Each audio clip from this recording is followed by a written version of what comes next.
ఖచ్చితంగా చిరంజీవి గారు గడ్డి పెట్టాడు కాబట్టి సరిపోయింది.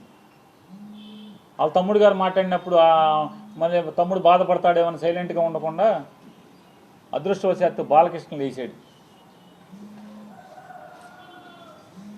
బాలకృష్ణ లేచి అంటే బాలకృష్ణకి బాధ ఏంటంటే ఇప్పటికే చచ్చిపోతున్నాడు బాలకృష్ణ.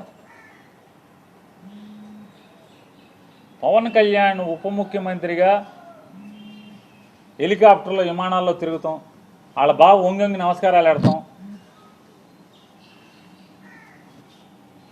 ముఖ్యమంత్రితో సమానంగా జామర్లు ఉన్న కారు, ముందొక 3 పోలీస్ కార్లు, వెనక ఒక 10 పోలీస్ కార్లు.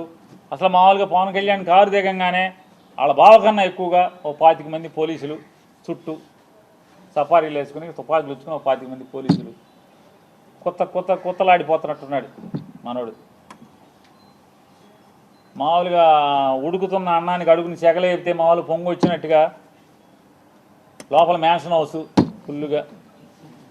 అసలు రాను ఏమైపోతుందంటే ఇట్లాంటి వాళ్ళ మూలంగా ఆర్టీసీలో కండక్టర్కి డ్రైవర్కి డ్యూటీ ఎక్కేప్పుడు బ్యాందీ సారా తాగేప్పుడు పెడతారు. ఆ గొట్టం ఏంటంటే నోట్లో గొట్టం పెడతారు, బ్రీత్ అనలైజర్.